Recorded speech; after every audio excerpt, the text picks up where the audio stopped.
Quand on pense au trauma, la première chose qui vient à l'esprit, c'est souvent les souvenirs douloureux ou les émotions très fortes. Mais en réalité, son empreinte est parfois beaucoup plus discrète et surtout plus profonde. Elle peut changer fondamentalement la façon dont on se voit. C'est cette connexion qu'on va explorer ensemble aujourd'hui. Alors, voilà le parcours que je vous propose. On va commencer par le lien entre trauma et perception de soi, puis on verra comment l'estime de soi se construit, comment les croyances négatives s'installent, la différence très importante entre trauma simple et complexe, et enfin, on abordera le chemin pour réparer la relation à soi. La grande question, c'est donc celle-ci. Quel est ce lien exactement? Comment est-ce que des événements difficiles peuvent nous amener à perdre confiance, à ressentir une sorte de honte, ou même à avoir cette impression d'être abîmé et peut-être plus vraiment digne d'être aimé? C'est ce qu'on va décortiquer. Pour bien commencer, il y a une chose essentielle à comprendre, l'estime de soi, ça ne sort pas de nulle part. Ce n'est pas quelque chose d'inné. En fait, elle se tisse petit à petit au fil de nos relations avec les autres.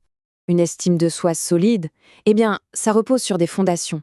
Quand on grandit dans un environnement où l'on se sent en sécurité, accueilli, reconnu pour qui on est, respecté, on développe naturellement un sentiment de valeur personnelle. C'est la base de tout. Mais à l'inverse, quand ces expériences sont marquées par la violence, l'humiliation ou le rejet, c'est cette fondation même qui est attaquée. Ces événements ne sont pas juste des mauvais souvenirs, ils s'impriment en nous et peuvent vraiment abîmer l'image qu'on a de soi-même. Et ça nous amène à un point crucial, la manière dont le trauma peut complètement réécrire notre dialogue intérieur.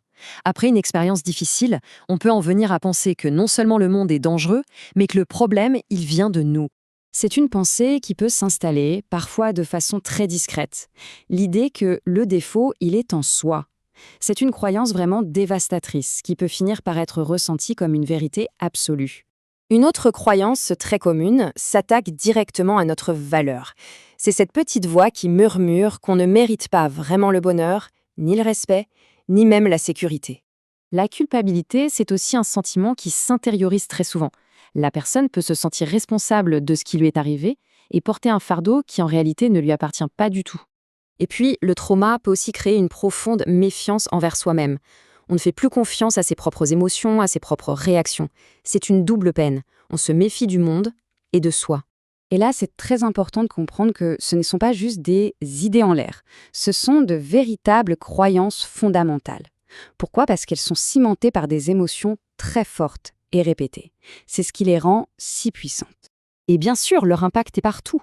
Elles affectent la confiance en soi, évidemment, mais aussi la capacité à dire non, à poser ses limites, la relation à son propre corps, et même ce sentiment d'avoir le droit d'exister, d'être légitime. Il faut aussi savoir que tous les traumas n'ont pas le même effet sur l'identité. Et c'est là qu'il est utile de faire la différence entre ce qu'on appelle le trauma simple et le trauma complexe. Le trauma complexe, c'est quand des expériences difficiles se sont répétées sur une longue période, souvent au sein de relations qui auraient dû être des sources de sécurité, comme la famille. Et c'est justement parce que c'est relationnel et répété que l'impact sur l'identité est si profond. La différence est subtile, mais elle change tout. Dans le cas d'un trauma simple, la personne pense « j'ai vécu quelque chose de difficile ». L'événement reste extérieur. Dans le cas d'un trauma complexe, ça devient « je suis quelqu'un de défaillant ». L'expérience est absorbée, elle devient une partie de l'identité. Et c'est pour ça que, dans ces situations, une thérapie qui se concentrerait uniquement sur les symptômes, comme l'anxiété, ne serait pas suffisante. Il est absolument essentiel d'aller plus loin et de travailler sur la représentation de soi.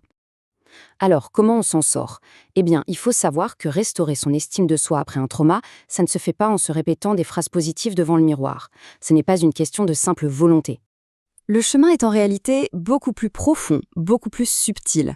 C'est un vrai travail de reconstruction qui demande du temps et souvent un accompagnement bienveillant et spécialisé. Ce processus passe souvent par plusieurs étapes. D'abord, comprendre d'où viennent ces fameuses croyances négatives. Ensuite, travailler à apaiser la honte qui est souvent là. Puis, il s'agit de restaurer un sentiment de sécurité. Et enfin, d'apprendre à bien faire la différence entre le passé et le présent.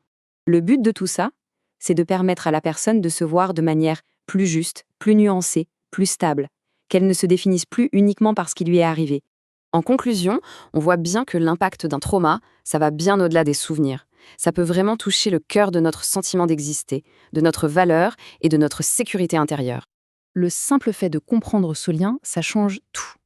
Ça permet de poser un regard beaucoup plus juste et compatissant sur ses propres fragilités. Ce ne sont pas des défauts, mais souvent les cicatrices tout à fait compréhensibles d'une histoire difficile. Et c'est là qu'est l'espoir. C'est que cette relation à soi, elle peut se réparer. Avec un accompagnement, il est possible de la reconstruire pas à pas pour qu'elle devienne plus apaisée, plus solide et au final, plus libre. On termine sur cette question, qui est en fait une porte ouverte.